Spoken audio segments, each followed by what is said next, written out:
Hello boys, welcome back to another session of video tutorials, and this session is meant for class 12th biology students, and this is for 13th November 2020, and we are into the revision mode and we are revising a very important futuristic chapter number 11, Biotechnology, Principles and Processes. In our previous session, we were talking about the two basic principles on which the biotechnology depends. One is the genetic engineering and another is the biochemical engineering. Also, we said the processes will vary depending upon the tools that we use. So, what are the tools for recombinant DNA technology? Yesterday, if you recollect from your memory, we have been discussing about the palindrome, as you are seeing GAATTC on top from 5 prime to 3 prime, and reverse 3 prime to 5 prime GAATC this way, and this is this way. So we said if the number of nucleotides, nitrogen bases remain same in both the directions, we said it's called palindrome. And we gave the example Malayalam Gadag example. Okay, so this palindrome nitrogen bases will be cut by the restriction enzymes.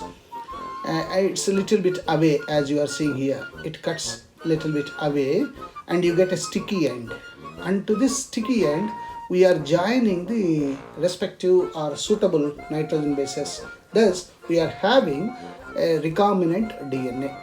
So if you analyze this process of making a recombinant DNA, we require a lot of enzymes, okay, and these are the tools. So the first tool that we require in recombinant DNA technology is varieties of enzymes.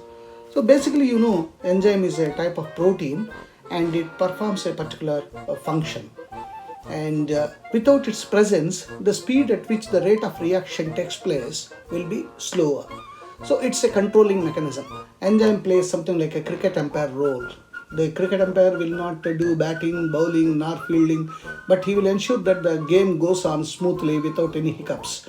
Similar is the role of enzymes in making all the live reactions that go on in our body, in the physiology of our body, to do correctly, to do with the same speed, to go ahead with the same regulation of the speed. Hence, the first tool that is required in our DNA is enzymes. So, varieties of enzymes, as I said, the first one is cleaving enzymes. These are used to break DNA molecules. As you are seeing, this is a breakage. There are further three kinds. The one that we have been discussing, exonucleases. Second one is endonucleases, and the third one is restriction endonucleases. Exonucleases, as I said in my previous class, cut off nucleotides from 5 prime to 3 prime terminal ends of DNA molecule. Remember, terminal endpoints of the DNA molecule. That's exonucleases. Whereas endo, as the name suggests, inside, endonucleases cut DNA duplex at any point except the terminal ends, and this is what we require. Endonucleases are required because it can cut the DNA molecule at any point. Given any point, it can cut like this, as you are seeing here. So endonucleases play crucial role, and restriction endonucleases, of course, very important. They cut the strand of DNA again, and they were isolated for the first time by R. Burr. So thanks to scientist R. Burr, and they act as molecular scissors. Remember, restriction endonucleases are the molecular scissors or chemical scalpel. You know, doctors use scalpel, and in our biology lab you are using a scalpel. So it's chemical scalpels. They recognize the specific base sequence at palindrome sites. Just now I said this is palindrome, GAATTC. Another way, GAATTC, from left to right on top, and in the down it is right to left. So that's a palindrome. So the specific palindrome sequence sites in DNA duplex and cut its strands as you are seeing it. The palindromes in DNA are base pair sequences that are the same when read left to right and right to left from the central axis of DNA symmetry, right? And restriction enzymes cut the strand of DNA which leaves a single strand unpaired bases at cut ends as you are seeing. Look at this, these are unpaired single strands, and these ends with unpaired bases are called sticky ends. That's why the name sticky ends, or cohesive ends. The latter are named so because they form hydrogen bonds with their complementary cut counterparts. Look at this, this is the counterparts. And the sticky ends facilitate the action of the enzyme DNA ligase. Ligase, I said yesterday, ligase, the enzyme that attaches to cut portions. There are three main types of restriction endonucleases as follows. For example, the type 1 endonuclease, type 2 and type 3. Type 1, they consist of three different subunits, and type 2, their structure is simple. Type 3, they consist of two different subunits. And type 1 require ATP, Mg2 plus and adenylase methionine for restriction. Type 2 require just Mg2 plus ions, and type 3 require ATPs, Mg2 plus and sulfur adenosyl methionine for restriction. What is important is type 1 cleave the DNA about 1000 base pairs away from the recognition sequence. This is important, 1000 base pairs away. Whereas type 2 cleave the DNA within or immediately outside their recognition sequence. So you got a recognition sequence outside the recognition sequence. And type 3, they cleave the DNA about 20 to 25 base pairs away from the recognition sequence. For type 1, you can give the example EcoK, EcoB, and type 2 Hind D2, and type 3 EcoP1, Hind F3. Next in the list is lysing enzymes. These are used to open up the cells to get DNA for genetic experiments.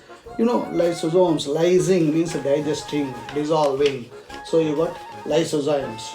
And then synthesizing enzymes. They play a crucial role in the synthesis of DNA strands on suitable templates. They may be further classified into two types: reverse transcriptase and DNA polymerase. We will be talking about a lot about this reverse transcriptase and DNA polymerase. And of course, in molecular biology, already we talked about these two enzymes and their role. And then joining enzymes, just now we talked ligases. They help in sealing gaps in DNA fragment by forming phosphodiester bonds. Then alkaline phosphatases cut off phosphate group from 5' end of linear circular DNA to check its recircularization. Some of the examples of restriction enzymes type 2, their source is, like for example, restriction enzyme, you may be familiar with this, BAMH1, Bacillus amyloliquefaciens. And what is the recognition sequence and site of cleavage? It cuts 5' to 3' with the nitrogen basis sequence GGATCC. For example, let me write this 5' G for guanine, right? G for guanine, A for adenine, T for thymine, C for cytosine, and another C for cytosine, and 3' end. This is one sequence, and another 3' end it starts, and since it is a palindrome, come for the reverse: C, C, T, A, G, G, and of course 5' end. Now, what is the role or the site of cleavage done by BAMH1? It's exactly here. It cuts this site, BAMH1, and similarly this place. Okay, this is the role of BAMH1. And EcoR1, of course, you are very familiar, as the name suggests, Escherichia coli. And RY13. RY13. EcoR1 is source is E. coli bacterium. And that cuts at 5' GA. So between G and A, it cuts. And Hind D3, it is Haemophilus influenza RD, and that cuts at between A and A. Okay, A for adenine. Sol1, Streptomyces albus, and that cuts between G and T. And SMA1, Serratia marcescens. Serratia marcescens, that cuts at between C and G. The cytosine and guanine. So the SMA1 restriction enzyme cuts here. So this is how we can separate the DNA strands. So restriction enzymes, like whatever we have given the list, like BAMH1, EcoR1, Hind D3, Sol1, SMA1, these cut the strand of DNA little away from the center of the palindrome site between the same two bases on the opposite strands having sticky ends. The stickiness of these strands facilitate the action of DNA ligase. Restriction endonucleases are used in genetic engineering to form recombinant molecules of DNA, which are composed of DNA from different sources or genomes. When cut the same restriction enzyme, the resultant DNA fragments have the same kind of sticky ends and can be joined together using DNA ligases. So this is foreign DNA, as you are seeing, and this is vector DNA, that's plasmid, extra chromosomal circular DNA we said yesterday. Now what is that we are doing? Same restriction enzyme cutting both foreign DNA and vector DNA at specific point. So we are using the restriction enzyme. Now you can see here the cut portions, it's cut here and cut here. So next we are using another enzyme, ligase. So that ligase is joining these pieces here. So you are getting the recombinant DNA. And then transformation, this is introduced into E. coli, and E. coli, which is a good bacteria present in our small intestine, multiplies. And as the E. coli multiplies, the rDNA also multiplies. So this is how the diagrammatic DNA technology through diagrams we can represent. And then how to separate and isolate, I think this is through what is called a process called gel electrophoresis. So in gel electrophoresis, it's a technique of separation of charged molecules under the influence of an electric field so that they migrate in the direction of electrode bearing the opposite charge. For example, if the positive end is there, all these will migrate to that area. And there should be a medium or matrix. So DNA fragments separate according to the size through the pores of agarose gel. So here there is a agarose gel. The smaller the fragment size, further it moves. You can see here, these are the big sized ones. Here these are the small ones, small sized ones. They move with that. And the most commonly used matrix is agarose, which is a polysaccharide extracted from seaweeds. So this is important again. The medium is agarose. Okay, and the separated DNA fragments can be seen only after staining the DNA with a compound known as ETBr, ethidium bromide. So this also you must remember, ETBr, ethidium bromide, followed by exposure to UV radiation as bright orange color bands, as you are seeing. Look at that.